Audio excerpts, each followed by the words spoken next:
pinagsisigawan ko yung mga nurse sa 5th floor.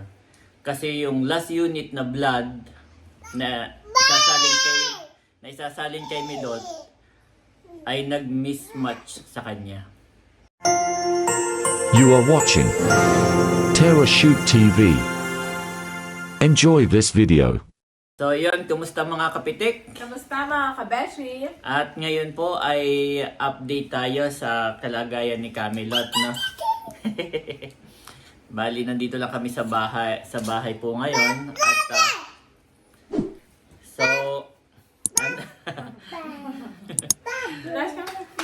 so yung last vlog ko nga ay kami ginabi na doon. Nakauwi na kami ng mga 9:30 na magte-10. Kasi po si Ate Nels nga ay ginabi dahil sa iyong 2D echo check-up. Binasa yung kanyang 2D echo. So, nung gabing iyon, bago kami umuwi, mga magnanay na, katatapos lang ni Ate Nels sa kanyang check-up kay Doc. Biglang may tumawag kay Janet. Ate, si... Tumawag si Milot, kay Milot. O sige, anong sabi ni Milot? Mama, nag-mismatch po yung dugo na isasabi sa akin. Ay di, parang nag-ano agad ako, nakabay kung tayo kamilot, kung mismatch, huwag may papasabi. Oo, papaturo. Parang nag-alala agad ako. Nag-alala agad si ate. Tapos ay kalapit ko naman si Janet, pinapakinggan niya. Tapos nagpapaliwanag yung nurse kung... At yung nurse na yung umano ng telepono ni Milot. Oo, doon din. Nagpapaliwanag din na gano'n daw nga, nag-mismatch. Parang pinapaliwanag niya gano'n. Parang naunawaan naman namin ni Janet. Kaya lang meron siyang sinabi na kailangan kung makakuha ulit ng panibagong dugo na isasalin. Gawan niyo po ng paraan. Yung sabi niya, parang nag-init ang ulo ni Janet doon. Nasabi ni Janet. Yun yung parang na-trigger. Anong sabi mo, Mami, na yung sinabing baka magagawa nyo ng paraan? Ay, paano po namin gagawa ng paraan? Ano pong oras niyo kami? Anong oras na po ngayon? Ang Red Cross Dasma po ay sarado na. Oo. Tapos ay sabi ko na kayo po, ano po bang solusyon ninyo? Ano po pang paraan? Ano po bang paraan na pwede niyong gawin? Pwede niyong gawin. Parang ibinalik mo yung tanong. Binalik ko yung tanong. Ay, So, yun. sige po ma'am. Gano'n naman siya, no? Oo, gagawa po namin ng paraan, tapos umalis na rin siya. Okay. Kasi doon natapos yung usapan namin. Tapos, sakto naman, dumating na ako. Karga-karga ko si Andres galing sa parking. Kasi nga, tapos na si Ate Nels, so sinusundo ko na kayo, sasalubungin ko. Ngayon po, na yung pagdating ko dun sa dalawa, parang halakta ako ng, mukhang ano na, parang masama yung resulta na yung kay Ate Nels na 2D echo, parang laglag yung mukha nyo. Tapos si Janet, ang sabi, Daddy, hindi na ituro kay Milot yung last na dugo. Kasi mismatch daw. Ay gawan daw natin ng paraan. Sabi ko, saan ang gawan ng paraan? So ang ginawa po namin, kami ni Janet, nagpunta kami doon sa blood bank. Kinausap namin yung blood bank. Nurse, ano pong nangyari? Ay di yun, mismatch. Tapos sabi niya, may nakita na daw sila agad. May nakita na din siya kung saan pwede sa nasugbu po. Sinerch ko yung Red Cross na sugbo. Talagang pinakadulo siya, tabing dagat na. Sinerch, kita ko sa mapa. 24 hours. Alas 9 na po noon. 24 hours po sila, pwede po kayong kumuha doon. May naka-reserve na po tayong isa. Sabi ko, bakit ngayon ako pupunta doon? Alas 9 na sabi ko, kanina pa ako dito walang ginagawa. Sabi ko, kailan nyo ba, doon ko siya tinanong, kailan nyo ba nalaman na mismatch? Siguro nag-ship na sila eh. So, wait lang sir, pumasok, tininan yung records, may record siya. Kanina pa po, mga 3:30 PM. Ba't ngayon mo lang ako in-inform? Sabi niya, ay sir, na-inform ko na po kayo. Sabi niya ganon. Na-inform ko na po. Sa nurse, 3:30 pa po, ito po. Di tinanong ko rin, sinong nurse yan? Ayun, no? Kasi sinusugso ko, di yun, may sinabi siya. Na hindi ko nasasabihin dito, no? May sinabi siya. Ay di yun, nasaan po siya? Ay baka po sa taas. Ay di yun, nagpunta kami ni Janet sa taas. Pagdating doon, parang hinanap ko kaagad yung nurse yun. Yung nurse doon, sabi ko, Nurse, bakit naman po gabing-gabi na, ngayon yun lang sasabihin sa amin na mismatch, na ngayon mo ako papupuntahin ng nasugbo ay gabing-gabi na. 3:30 kanina, wala pa akong ginagawa. Wala akong ginagawa, ba't hindi nyo pa ako kanina pinapunta? So parang siya, parang defensive din yung nurse eh. Parang sabi niya, hindi, kanina ko pa po sinabi sa inyo, baka mga sa kanila daw ka na Milot. Kanina ko pa po sila nasabihan, siguro mga 6, ganon. Tapos yun, eh medyo tumataas na yung dugo ko kasi ako uli yung lalakad, ako uli yung tatakbo. Eh gabing-gabi na. Eh si Janet, saka si Andres, saka si Ate Nels, ihahatid ko pa kayo dito. So parang hindi kasi siya madadaanan eh. So parang iniisip ko, ihahatid ko ba muna kayo? O pupunta muna ako sa Nasugbo? Ganon. So parang kino-question ko siya na bakit ngayon mo lang sinabi. Ngayon, nagpunta kami dun sa kay Milot. Sabi ko, sige, punta tayo kay Milot. Tatanong natin. Nandun po si Milot, si Bal. Nandun din yung nurse. Sabi ko, Parang nagharap-harap kayo. oo. Sabi ko, anong oras kayo sinabihan na mismatch? Ay di nasagot si Milot. Tapos yung nurse nandun at nililigpit yung isa kasi tapos na. Yung pang 5 dugo tapos na, ubos na, nililigpit na niya, saktong nandun siya. Sabi niya, sinabihan ko po sila sir. Sabi ko, nurse, wag ka munang umimik. Ang tinatanong ko yung pamangking ko, anong oras kayo sinabihan? Ay di sumagot si Milot. Ay tito, mga 8:30 po, parang magnanay na po. Parang hindi nila kasi alam niyo yung time. Pero ngayon lang po, katatawag ko lang kay mama na mismatch, yun po yun. Sabi ni Milot, saka ni Bal, yung dalawa. So, yan nurse, kasasabi nyo lang daw.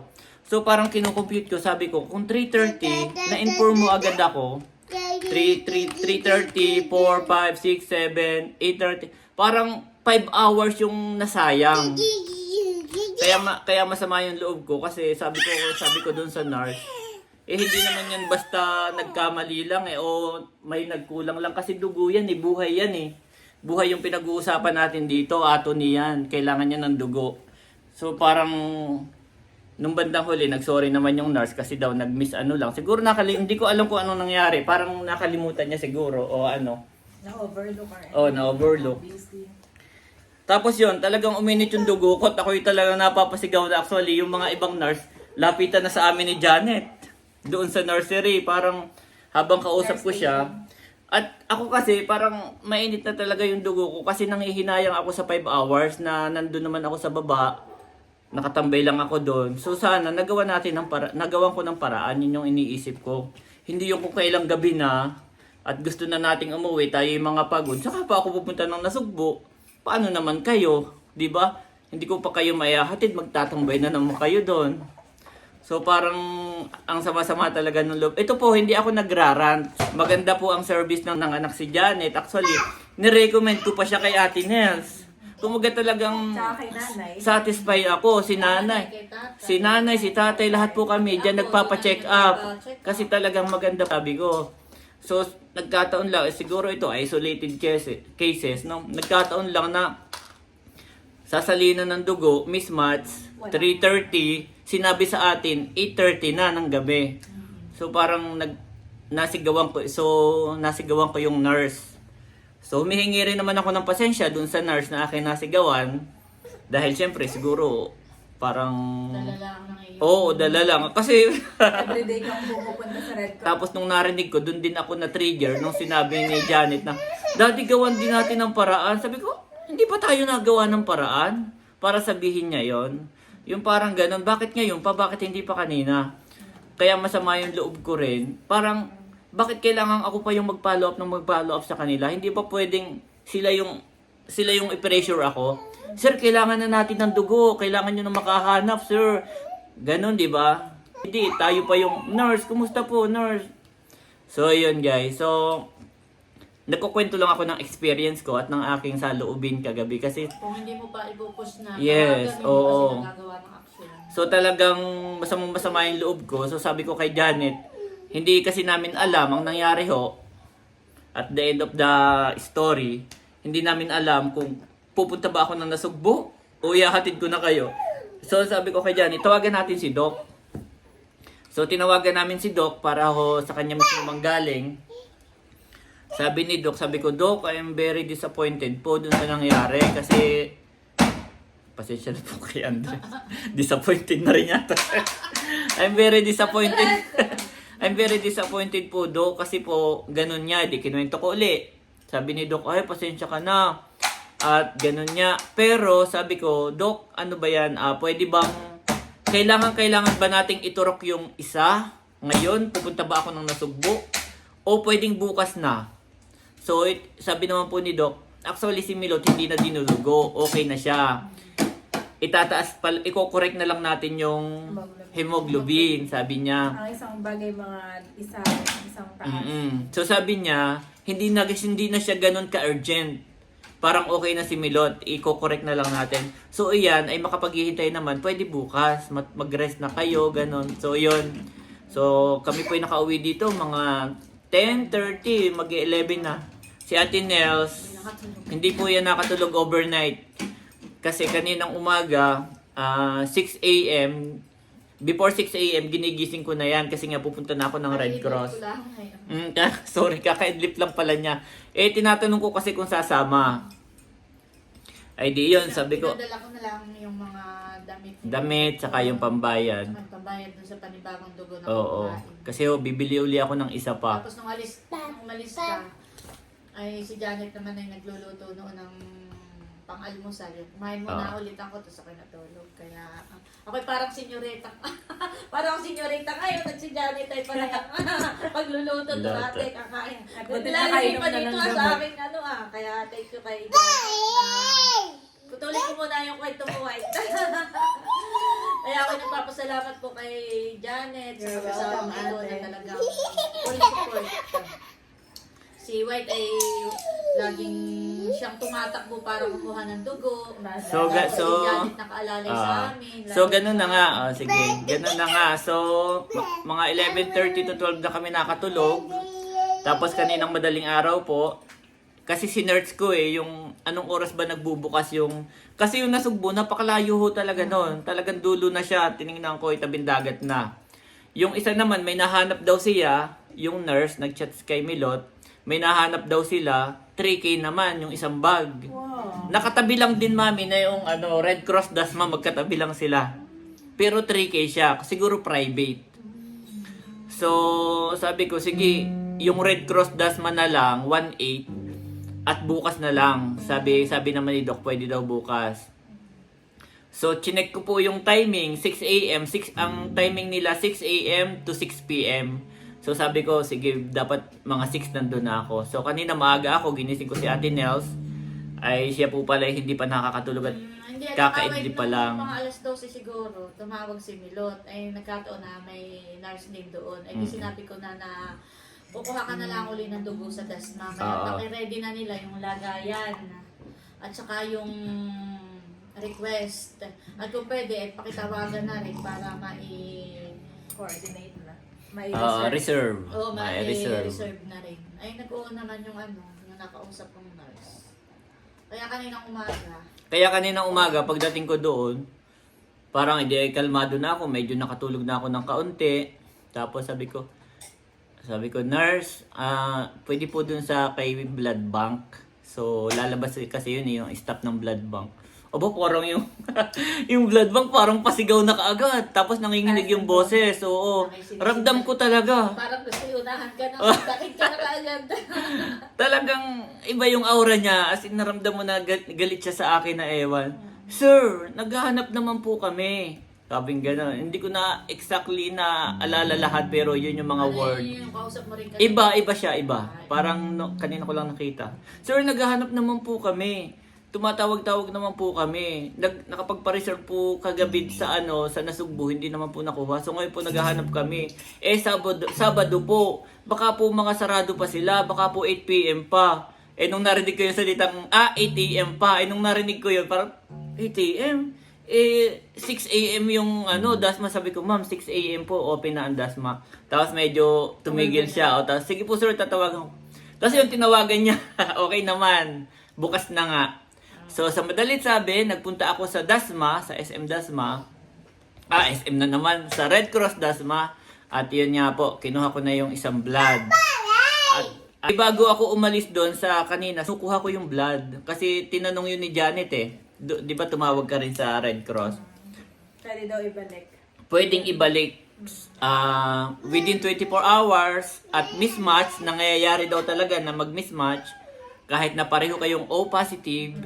So, hindi pwedeng iturok. So, ang nangyari, sabi ko, anong mangyayari doon? Ayaw pong ibigay na yung stop na yung blood bank. Yun daw ay kanilang ine-network. Sabi ko, ano pong ine-network? So, kapag may nangailangan sa kanila, yun yung una nilang ibibigay. Walang kasiguraduhan kung parang hindi na nila ibabalik sa atin, which is kahit na tayo yung bumili, sana ma-update nila yung ganung process. Kasi kami yung bumili, ako yung nagkumuha nun. Kung mismatch, pwede ko siyang ibalik sa Red Cross. Yung Red Cross po, ano lang, parang isa-swap lang, wala na akong babayaran, sabi niya. So sayang yung naglabas na naman kami ng 1.8 kasi yung isa hinold nila, yung mismatch. Ihahanap daw niya na sa nangangailangan sa ano. So, ganun po, parang sana next time pwede nang ganun, di ba? Yung Red Cross nga nagtiwala sa akin na relatives na ibigay yung blood, bakit yung hindi nagtiwala sa akin na ibigay? Parang wala silang tiwala. Saan ko naman ibebenta yun? Eh, hindi naman ako pwedeng magbenta ng blood, di ba? Parang iniiwasan nila yung ganun. Oo, siguro may iniiwasan silang ibigay sa akin, baka kung saan ko dalhin o ano. Eh 1,800 yun. Mismatch ay Oo. wala natin isipin. Isipin na lang natin ay yun ay makakatulong sa ibang pasyente. Yes. So, parang hindi ko sure kung ire-refund nila pagka may bumili. Parang gano'n ang pagkaintindi ko. Kanina kasi groggy pa rin ako kasi puyat pa. So, ang happy naman ito, mami. Ang dami ng pawis. So yun, thank you Lord that ngayon po nag-update si Milot. Nakaturok, kasalukuyang tinuturok na yung pang-anim na bags. Yan. Nag-match na po siya. Thank you Lord. Si Milot po ay hindi na po siya dinudugo. Kumbaga, Yes. Naampat na talaga. Actually mami, gaano ba ka-serious itong uterine atony? May isa akong kaibigan na subscribers din natin na ang brother niya po ay isang surgeon sa Makati Med ba? Yun sa may Mega Mall daw sa likod. Medical City po, isang surgeon yung kanyang brother. Hindi ko nababanggitin kung sino at kung sino yung friend ko. Sabi niya, tinatanong niya yung about sa atony, bakit dinugo si Milot. Sabi niya, it happens daw talaga. Lalo na sa mga, parang it happens talaga sa mga nanganganak. May mga ganung kaso talaga. At iyon din pala yung ikinamatay, I just learned na yun din yung ikinamatay noong asawa ni Jojo Binay. Mami, so kahit na may pera o kahit na sikat na ospital, parang pagka tinamaan ka talaga nun, talagang life-threatening po talaga ang uterine atony. So thank you Lord that si Milot noong tinurukan ng pampaampat ay gumana. Siguro mayroong ibang case na kahit turukan mo, dinudugo pa rin. Kasi ang word po na ginagamit nila, yung tulo ng dugo ay sirit, parang gripo. Parang gripo yun ang pagkasabi nito. Yun daw yung nakita rin kay Milot, yung parang gripo talaga yung dugo. Talagang in a minute, talagang mauubusan ng dugo si Milot. So thank you Lord sa inyo pong mga prayers. Yan. At ngayon ay pagkaubos ng isang blood, nung last blood, sana okay na lahat. Itetest uli si Camelot. Sana okay na po lahat. At after 6 hours daw, sabi ni Doc, pwede na siyang mag-release kay Ako Camelot. namin nag-aalala kay Milot gawa ng, kumbaga okay na yung Lahat, yung lahat sa kanya, yung nakakadumi na, nakakautot na, nakakadighay na, nakakalakad na siya, nakakaupo na. Parang ako'y nag-aalala lang ngayon sa paghinga niya. Gawa ng hanggang ngayon ay siya may oxygen. At siya daw nga hinihingal. Pwede mong itanong yan kay Doc. Kasi baka mamaya nandito na biglang hingalin, biglang mahirapan siyang huminga. So, tanong mo kay Doc, anong gagawin natin? Kailangan ba may oxygen tayo dito or ano? So, again po, sorry dun sa nasigawan ko na nurse kasi po kahapon talagang muntik na akong mapuno. Hindi pa ako puno nun kaya medyo nagpipigil pa ako. Pero alam ko mataas na yung boses ko. So, pasensya ka na kung ikaw ay aking nasigawan kasi talagang nanghinayang ako doon sa time na 3:30 hanggang 8:30 na hindi kami na-inform. So, sana nagawa natin ng paraan. Kaya sana hindi ako napasigaw. So, pasensya ka na. Dahil alam ko naman lahat ay nadadaan sa usapan, no? Pero yun kasi is Ibang sitwasyon. ibang sitwasyon kasi yun eh. Buhay kasi yung ating hinahabol. Again po, hindi ako nagraranso po ay aking recommended. Maganda ang kanilang service. Siguro, may nagkataon lang na nurse na siguro nakalimot o ano, hindi ko po alam what happens, di ba? So, bigyan din naman natin siya ng siguro benefits of the doubt. Siguro busy siya or kung anong ginagawa niyang iba pa. Hindi lang naman si Milot siguro yung kanyang binabantayan. Pero again, buhay is buhay, no? Hindi lang naman yun paracetamol na nakalimutan kang painumin. Ito po ay blood ang ating pinag-uusapan. So, ayun. At magbabasa tayo ng mga comments. Ito po ay hindi live, ha? Magbabasa tayo ng comment. Yan, mami, bago tayo magtapos dahil kanina ako'y maaga, ay talagang hindi na pa ako nakapag-vlog. Kasi talagang medyo mainit pa rin yung aking ulo. Sabi ko hindi na ako mag-vlog at mainit. Baka mamay ko anong masabi ko. Kaya, iyon, magbabasa na lang tayo, Sabi po mami. ngayon ay nakapagpahinga na. Yes, nakarelax na, nakaligo na, refresh na. Nakatulog na po. Yan. Si Daddy. So, mami, magbabasa tayo ng mga ilang comments lang na para makapagpasalamat din kami sa inyo. Gusto ko na magpasalamat sa mga nagme-message sa atin nung time na hindi ma-reach si Melot at Si Ate Nels. Si Ate Nels, syempre. Ay, at sa amin po kayo nag-reach out. Thank you so much po. mga nag-message sa Tarashoot TV, Facebook Yes. page. Thank you. Lahat po yun na-reply namin at nababasa namin. At lahat iyon ay naipabasa din namin kay Ate Nels. So, Sabihin sa akin, in regards to Ate Nels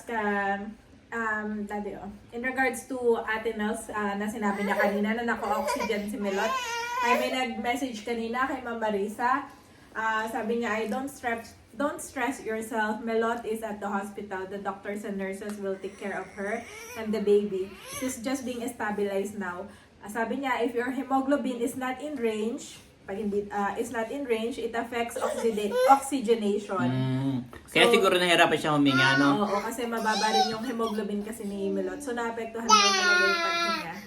So, yun po, maraming salamat, Ma'am Marisa. At sabi niya, kapag normal ang hemoglobin, ang oxygen saturation daw, mga medical term na to, will increase. Dapat daw ay 90% and above. So, pwede natin itanong din yun sa nurse, no? Si Ma'am Okay Melot. po. Yan. Thank you so much. Thank you so much po. At sa mga, eto, meron pang isa. Dapat di muna umuwi ng infanta si Melot hanggang maaari.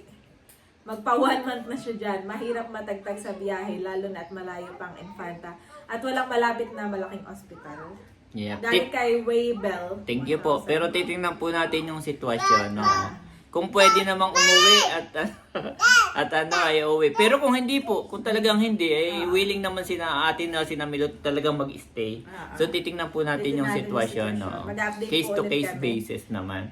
Tapos sabi naman ni Nanay Nene D, sana po kung may available pa na relatives din sa family para may kaalalay din sila. Para si Baby Andres at si Preggy Janet ay nagstay na sa bahay para iwas babad sa ospital. Yep. Actually po, hindi, pahinga naman sila ngayon. Kahapon lang talaga nagkataon na sumama si Janet. Kasi nga, My own hindi, yung si Ate Nels kasi, yung 2D Echo, ay gusto niyang iparinig kay Janet. Kasi po si Ate Nels, kapag kaminsan, hindi niya naiintindihan yung mga sinasabi ni Doc. Kasi kinakabahan. Lalo't kinabahan na siya. parang Ang layo na nung isip niya, parang, anong mangyayari? Ganon. Kaya isinama namin kahapon si Janet para makinig dun sa mga sasabihin kay Doc. Ito walang pangalan. Tama po yan. Free ang dugo kaso madaming testing at process na pagdadaanan. Plus proper handling kaya may bayad. Madaming taong nagkakaroon ng misconception about sa ganyan. Yes. Ayan. Sasagutin ko na rin. May nabasa kasi akong tanong.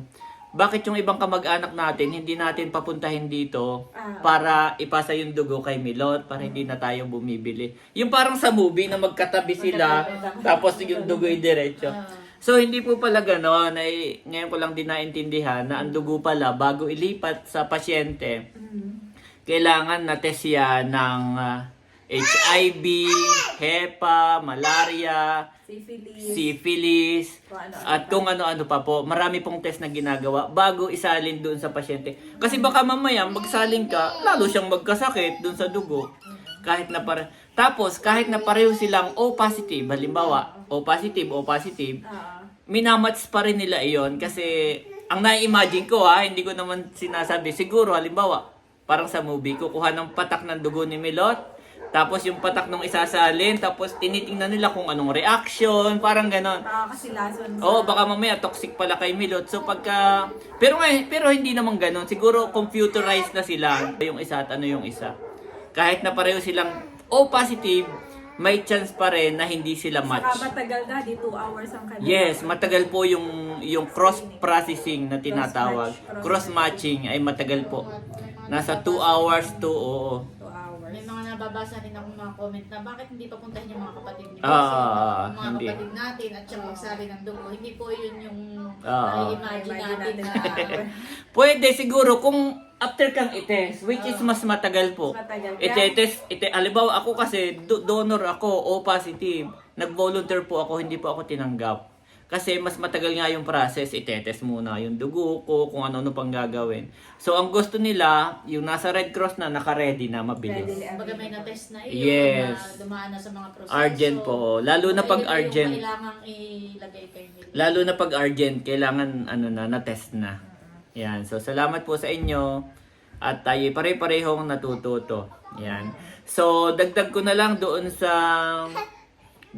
uterine atony, no, marami po tayong nagko-comment na yung iba, ganun din ang kaso, mami, nakaranas din sila. Oo. At ang sabi po ng doc ni Janet, ng OB ni Janet, once na nagkaroon ka ng pagdurugo sa iyong panganganak, malaki yung chance na sa next pag-aanak mo po, ay ganun uli, magdugo ka uli, makaranas ka uli ng atony.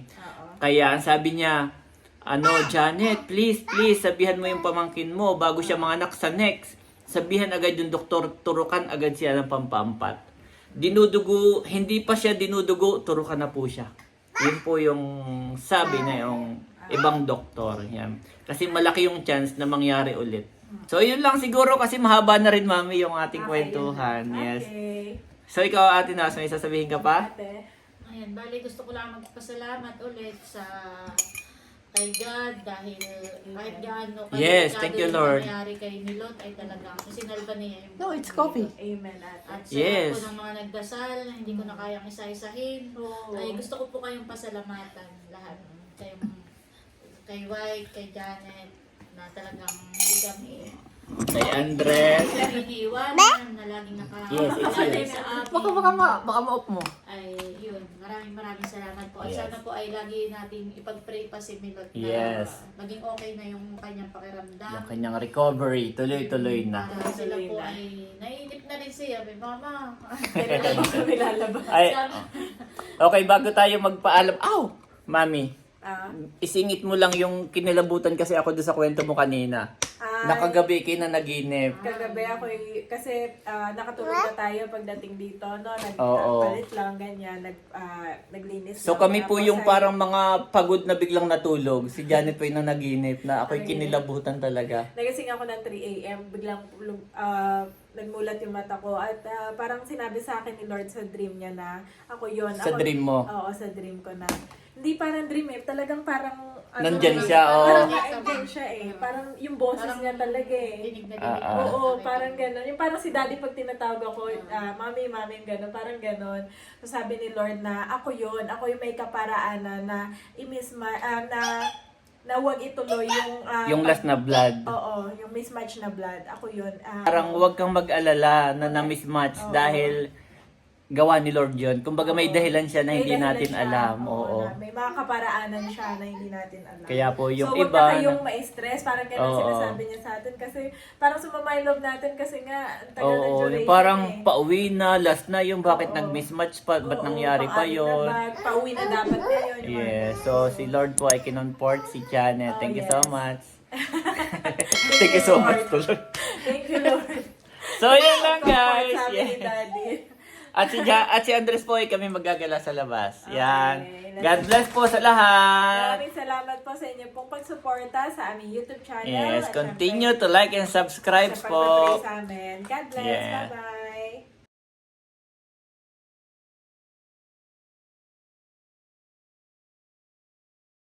Trust in the Lord with all your heart, and lean not on your own understanding. In all your ways submit to him, and he will make your path straight. Proverbs 3:5-6 NIV.